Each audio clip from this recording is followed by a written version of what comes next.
I really liked the flow of this chapter and just the lessons it taught. And man, you gotta love Naruto. Gotta love him. Naruto number 23, Ambush ×2. This is just so tough to put down, man. Well, hello, my brothers and sisters of the Nerd Nation. I, as always, am Jim, here to bring you a deep-voiced monologue / intro, but really I'm here to bring you another chapter review on the awesome and awe-inspiring and really heartfelt life lesson learned tale of Naruto. Our last chapter saw us with Naruto, really the kind of, to me, the thing about it, really the theme of it was that, you know, being a victim or, you know, getting back on the horse and moving on. And really at the end of it, we wound up seeing, of course, the ambush from Zabuza and Haku on, you know, on Kakashi and Sasuke and Tazuna and Sakura. Naruto presumably was on his way there. And anyway, we wind up going... And this chapter goes in, and that's where it ended. This one picks up right there. And the first couple of pages are really kind of the aftermath after Sasuke took out those doppelgangers. And it's a little bit of shit-talking back and forth is what it is.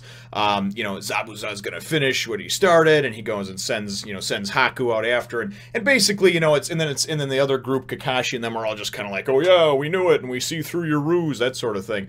You know, because obviously now, you know, the skeletons come out of the closet, the lipsticks come off the pig, whatever you want to say. Now we obviously know that Haku, you know, in fact, is working with Zabuza.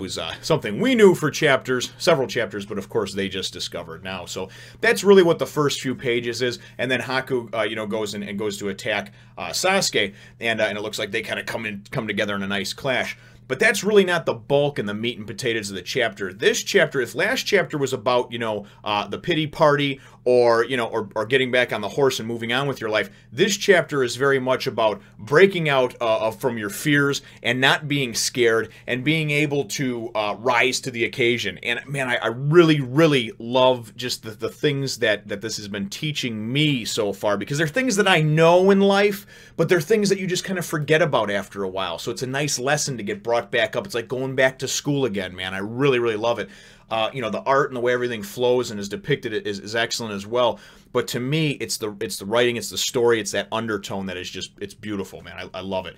So the bulk of the chapter is back at Inari's house, and Tazuna's daughter Tsunami is there, you know, I don't know, cleaning the house, making up dinner, whatever she's doing, she's got going on. And Inari's kind of walking around sulking, thinking to himself, you know, kind of his own worst enemy.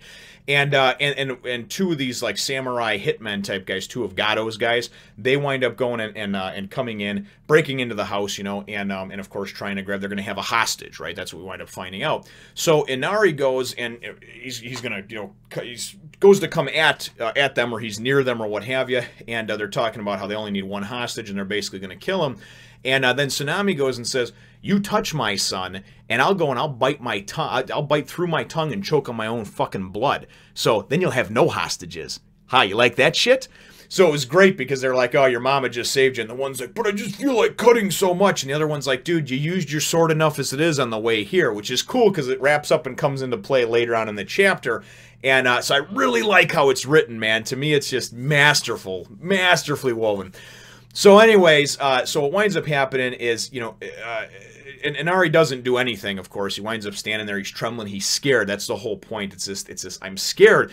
And they wind up taking off with his mother. And then he kind of he has this little flashback inner monologue thing to where he was talking with Kakashi, and he's kind of getting these, you know, these little cool flashbacks of like what was said about Naruto and how, you know, he must have stopped crying a long time ago. And you know, and basically the whole, like, he doesn't fear things now, he just has action. There's just action, you know?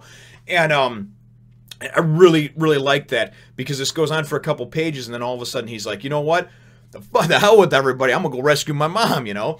So he goes running after these guys. Now, mind you, this kid's, you know, he's little, I don't know, 8, 9, 10 years old. He can't be much older than that. He's smaller than Naruto, and Naruto is, you know, 12 or something, I think, in here. So just going by size, I'd say that the kids can't be anybody a day older than 8 or 9. Nonetheless, so he goes running out after these 2 thugs, these samurai or whatever, you know, and basically hired thugs. And he's going to go after, and he winds up going, it's kind of like on this, it looks like a dock or something like that they're on. And he's just like, hey, you know, and he's going to confront them, you know. He's like, you're going to let my mother go, you know. And the mother's freaking out and everything like that. And then they're like, you know what? That's fine. You can cut him. You're going to have to cut him now. So they both go to come at him. And and you see this kid coming. I'm like, oh my god, what's he gonna do? Is somebody gonna jump in last minute?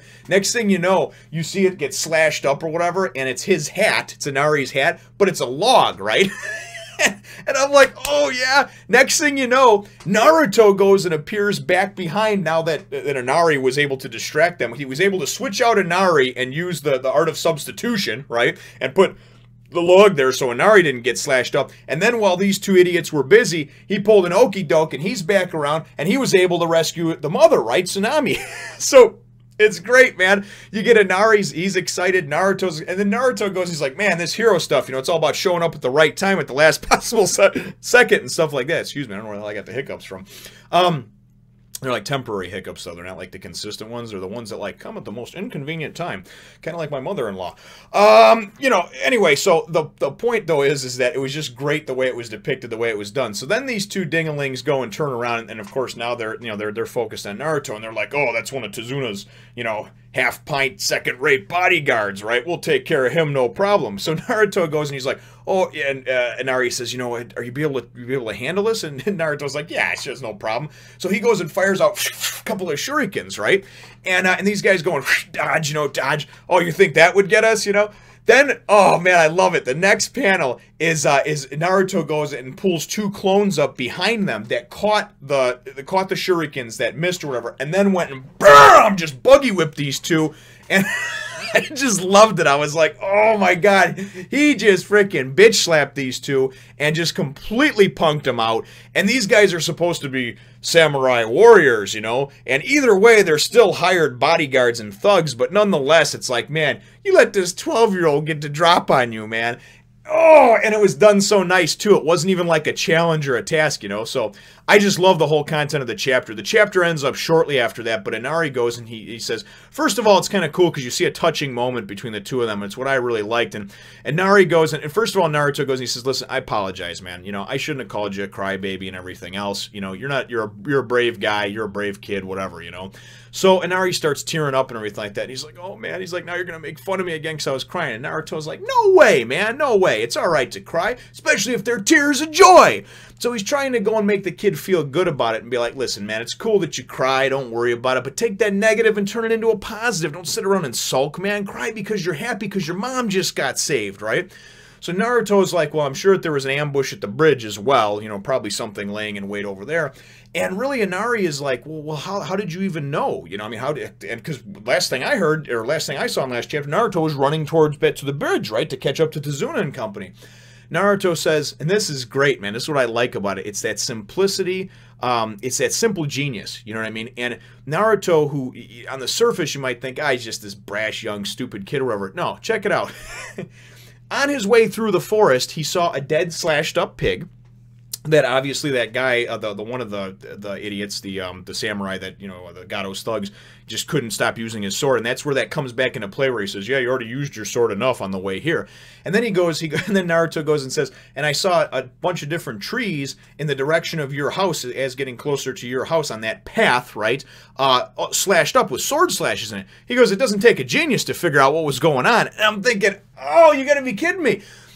In his haste, running towards to try to get to Tezuna and to try to be like, hey, my first day on the job, now that me and Sasuke have worked hard and kind of mastered at least this level, this portion of our chakra, with the tree stuff, you'd think that any normal person would just be like, so, I gotta get there, you know? But no, not him. He winds up seeing and perceiving all of those things, man, and I'm sure that those are many different traits that come with being a ninja, but I just thought it was really cool because when he went and explained it and it just all wove together, and like I said, the whole moral of the story here, which I really like, the life lesson is that, you know, for Inari, it was a big thing for him not being scared or not. It's okay to be scared, but you still want to be able to do something about that and overcome that fear. And that's kind of what I took from it. I took from it, don't be a victim. Don't sit around and cry and be pitiful and expect everybody to sit around and cry with you.